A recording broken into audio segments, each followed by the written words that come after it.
This is how you're going to understand everything and then remember it in English. Understand everything and anything in English, remember it, and speak. Hello, everybody. How are you all? Hope you're doing great. So, welcome back to another session of learning English and improving your English with me. Today's session is going to be extremely important for everybody because I'm going to tell you something that is important for your English learning. How to understand and remember everything in English. You might be reading a lot of things, listening to a lot of material in English, but how do you understand it? If you're listening to something that is at your level, at the level of your comfort, that means you're not interacting with new words. This means you are not improving the level of your English. In order to do that, you have to read difficult articles, stories, novels, or whatever you choose to read or listen to. You have to select material where you encounter challenging words, phrases, or something you're not familiar with, so you can improve your English. However, constantly looking at the dictionary is a very big task. So, how do you understand everything naturally in English and then also remember it so that you can use it later on? I'm going to tell you everything in this video. Are you all ready for it? I'm Liza, your certified English language tutor, certified by the University of Cambridge, UK. Before beginning, please subscribe to the channel so that you can get all the lessons I post for you on this channel. Please like the video and share it with your friends too. Now, coming back to today's video, how to understand everything and remember it. How to understand everything in English.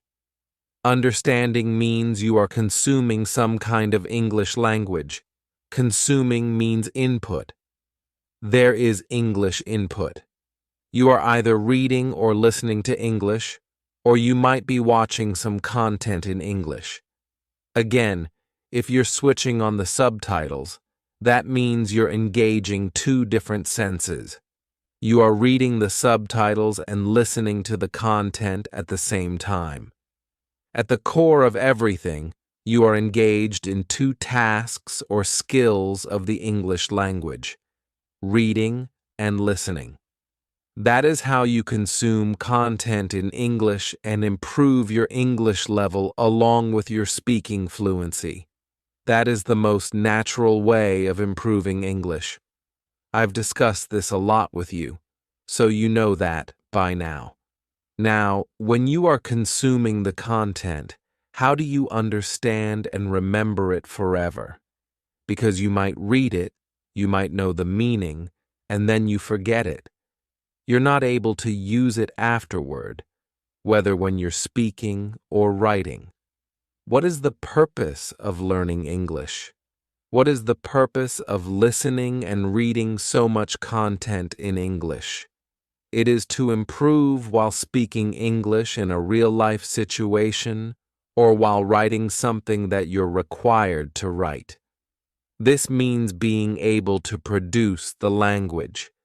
You're consuming it, but the problem is that a lot of times you're not able to understand half of the things. Whatever you do understand, you're not able to use it because you forget it. I'm going to tell you how to do that.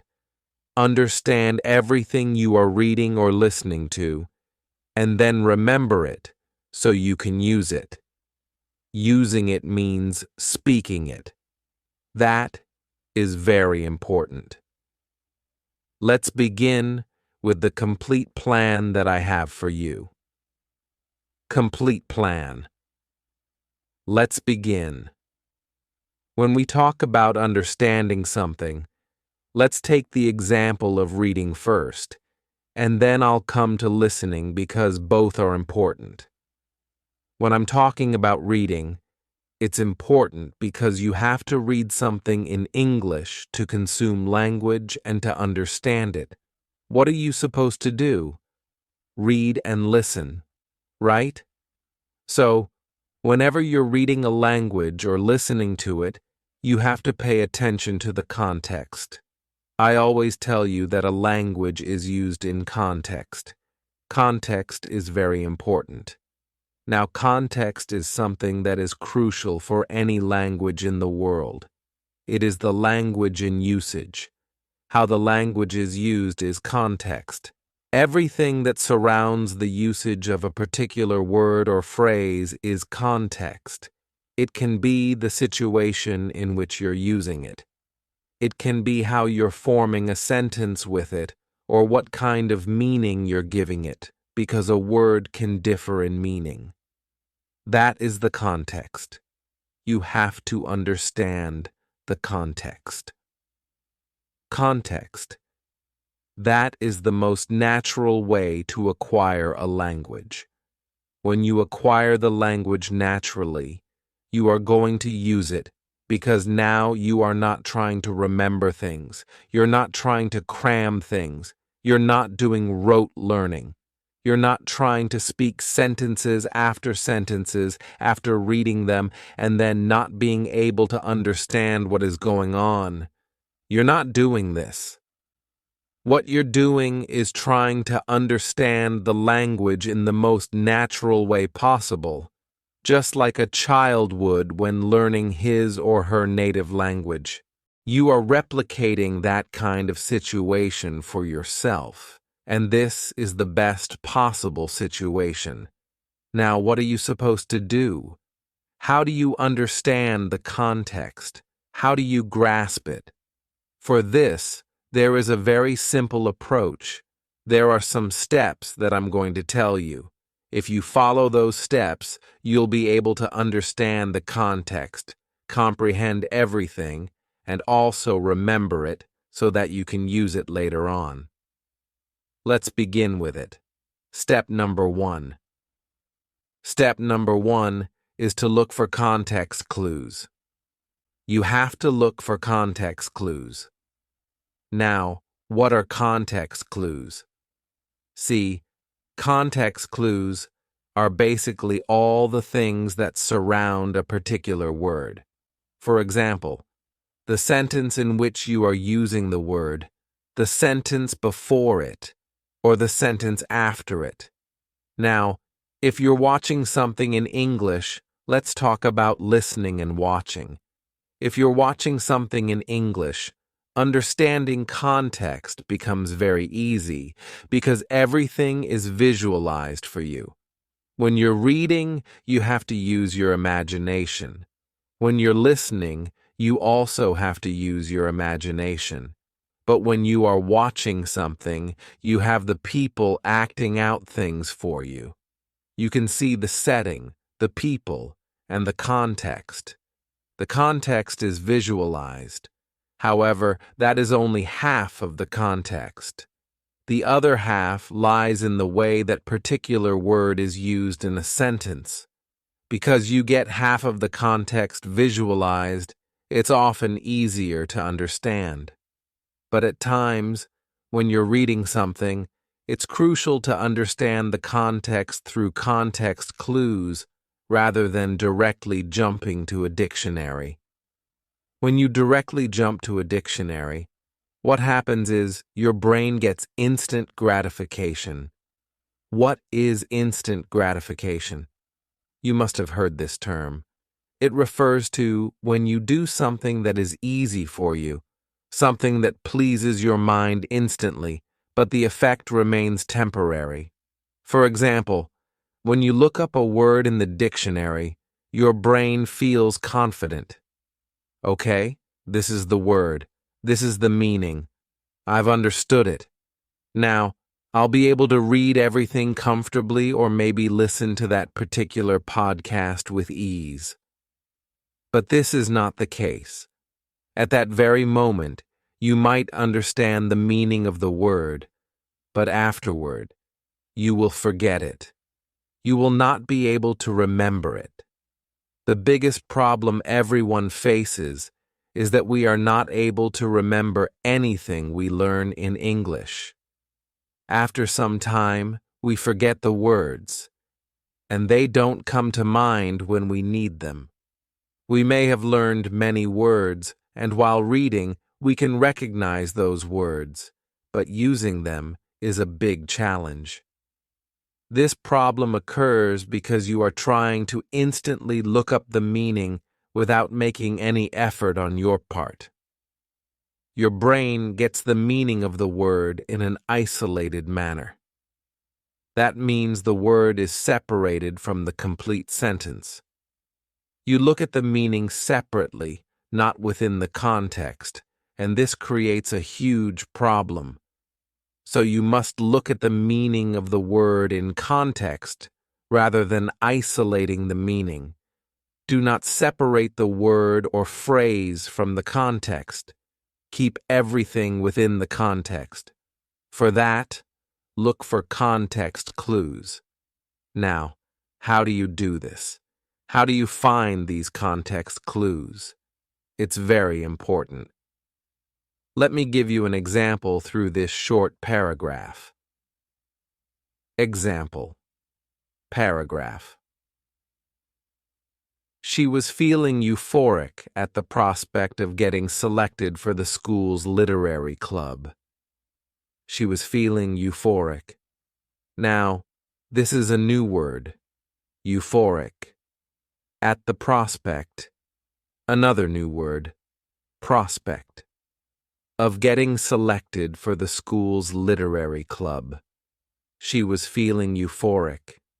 There is a particular word before euphoric, that is, feeling. From this, we know it's an emotion. Euphoric is an emotion, right?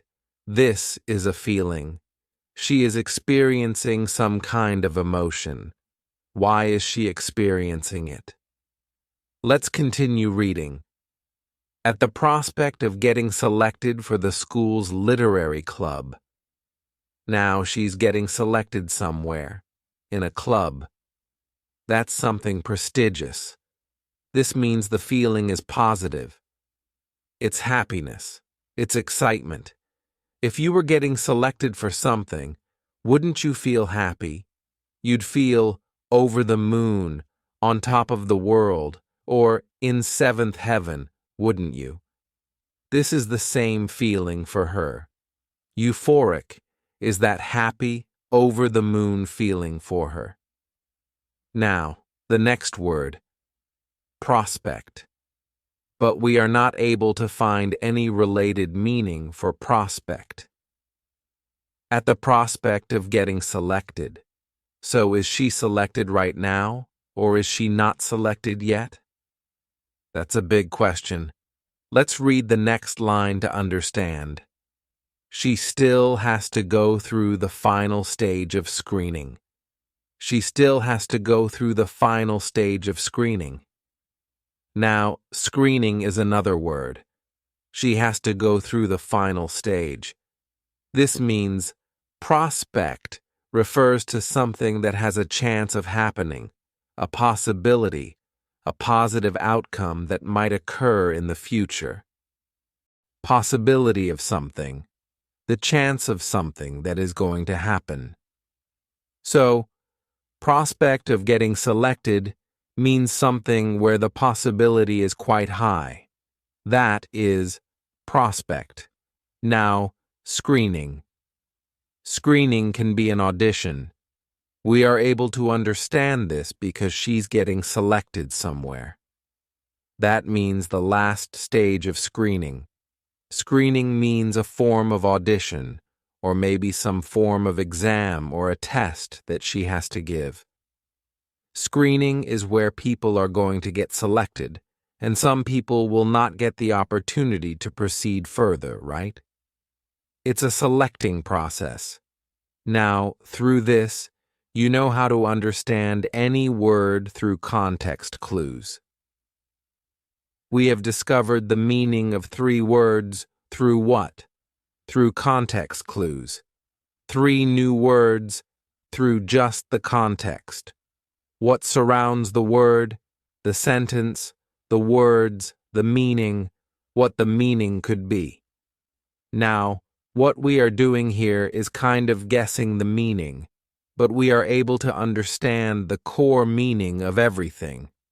We are able to understand the message. If you really want to confirm the meaning, that's also important, to know how accurate you are in understanding the word and the context. For that, we have further steps. Now, these further steps are going to solidify everything and help you remember. This was the stage of understanding, how to understand anything and everything in English. So, if you look at the context clues, you will be able to understand anything in English, anything that you're reading or listening to. The same steps have to be followed while you're listening to something. Listen to it repeatedly if you're not able to understand a word. Listen to the whole sentence again. Rewind, listen again, try to analyze, and you will eventually understand. Now, in order to remember everything and check your understanding, let's move to stage number 2. Step number 2. Step number 2 is making notes and recording. What you are supposed to do is make notes while you are understanding the context and everything. For example, you came across the word prospect. What you're supposed to do is take up any diary or vocabulary journal of yours. I have one of my journals with me here. Now, you have to write the word there. Write the word. What you can do is create a column like context clues, and you can note down the things you can relate to that particular word from the sentence. You can note down the complete sentence, or you can note down some words that you think are meaningful and related to this particular word. What could the meaning be? Note it down. Make notes. These notes will help you understand the context in a better way. When you're looking for context clues, you'll be able to identify those clues more effectively. You'll be able to understand them in a better way because everything is there in written form. You'll be able to analyze everything, and that is important. After analysis, what you're supposed to do is record it while making notes. This step needs to be repeated. I'll explain how, but for now, know that these notes you're making will stay with you. They will define the word for you in your mind. Everything will get fixed in your subconscious mind. At the back of your subconscious mind, what you're doing is feeding a lot of information to your brain related to that particular word, which is very important. For example, you've taken the word tremendous. She is doing tremendous hard work to get the promotion. So, tremendous means extremely. You're able to understand she is doing tremendous hard work to get the promotion. For getting a promotion, what does a person do? A lot of hard work. That means tremendous signifies intensity, something very much or extremely. You can write tremendous, promotion, hard work, extremely. Whatever meaning you can understand, write that. When you make notes, everything gets solidified. Your subconscious mind is able to grasp the idea and the concept in a better way. A way where you will be able to use it because you'll remember it. It's no longer on the outer surface of your memory. Your memory, you're trying to absorb everything for the long run, not on the outer surface, but everything in the context, like I told you. So it's very important for you to make those notes while you're looking for the context clues and while you come to the conclusion of what you can understand and what you cannot understand. Step number 3. Step number 3 is to use online dictionaries and check. Now, what you're supposed to do is, once you understand a context, do not check the dictionary after every sentence. For example, if you're reading one page, you have to do everything I've told you in steps 1 and 2 for the complete page. If you come across 10 words, you're supposed to do it for those 10 words. If you come across 15 words, you're supposed to do it for those 15 words. When you're done with your reading or listening, if you're listening to something, and when you're done with all the words you came across, understood the context clues, and made notes about them, now is the time to check the proper meaning. Write it down again in your vocabulary diary. As I've told you, step 2 will be repeated here. This is the time when you go back to making notes. You're going to use an online dictionary. Why am I suggesting an online dictionary? Because you can understand the context better through it. You can also hear the pronunciation and learn about various contexts in which the word can be used. For example, this word can be used as a verb, or this word can be used as an adverb. There are a lot of words that can be used differently. For example, the word record. Record means written information about something that is kept for a long period of time. A noun. To record is to capture everything. An action, which is a verb. In this manner, a word can differ in its meaning and context, as well as in the kind of word it becomes, whether a noun, verb, adverb, or adjective. When you use an online dictionary, you'll be able to understand all of these components together. Now, if you're in a situation where you can't access your phone or the internet, for example, in a college class where using phones is prohibited, you can keep a pocket dictionary. I recommend Oxford's Pocket Dictionary. I used to do this a lot when I was in school and college because similar restrictions existed back then. I remember when I was in school, I always kept an Oxford Pocket Dictionary with me. After my English classes ended, I would recheck the meanings of all the words I had come across. It used to help me a lot, and this is something you can do as well. Later, you can always look up words in an online dictionary. My personal favorite online dictionary is the Cambridge Dictionary. You get everything on that particular platform. Go check it out and verify whatever you've learned through context clues. Is it correct? How accurate is it? I'm sure 80 to 85% of the time, you will be accurate because you're not just guessing. It's not a hit-and-trial method where you randomly guess the meaning. Instead, you are understanding the context, looking for context clues, analyzing, and then coming to a conclusion. This means you'll be correct most of the time. Context clues are incredibly helpful. Step number 4. Revise. The last step of this particular process is to revise. This step focuses on remembering everything. You've understood it all, but to retain it, you need to revise. 50% of the work is already done when you're learning in a solid, thorough manner. You're not doing surface-level work. Instead, you're engaging in deep work with your English language learning. However, after this deep work, simply setting it aside is not the solution.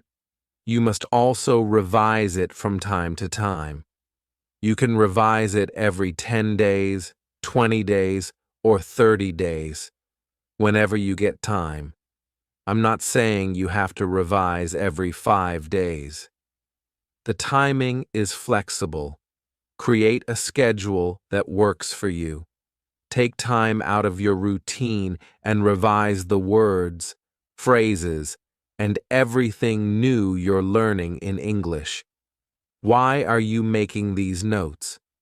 So that in the future, you can revisit them. Once you revise them within a particular time frame, your mind will refresh its memory. To get solidified in your mind, you are feeding your brain constantly with the word, the context clues, and everything that you require to remember the word in the long run and then be able to use it. This is beneficial for you, so revise it from time to time.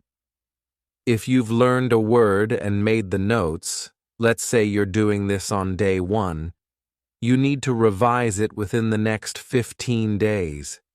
That means within those 2 weeks, you should revisit the material. Any period longer increases the chances of forgetting the word and everything you've learned. If you skip the revision part for 1 month, you'll have to do much more work when you finally revise. You might need to pay more attention to everything because the memory will no longer be fresh. However, if you revise within the first 15 days, everything will still be fresh for you, and you will create another layer of information. What you're doing is creating one layer of information, then another layer, and then another. With each revision, whether it's the 4th time or more, you're building multiple layers of understanding. Through this process, you are creating a very thick storage of information in your mind. This ensures that the information will not vanish over time. Now, everything is solidified. It's there with you. You've created so many layers of understanding for a particular word, phrase, or concept that there is almost no chance of forgetting it. When you're confident you won't forget it, it becomes much easier for you to use it, to speak it naturally. This is how you will understand and remember everything in English. This is how you will master understanding and speaking English. You will be able to comprehend anything you read or listen to and remember it for a very long time. Once you achieve this, you'll use it comfortably in conversations and writings. If you're able to achieve this, it means your English language learning is successful. You're doing deep work with your learning, not just working on the surface level. The words you're learning and everything you're grasping are being internalized in a profound manner. This kind of deep work, not superficial effort, is what will make you super fluent in English. Your fluency will increase tenfold.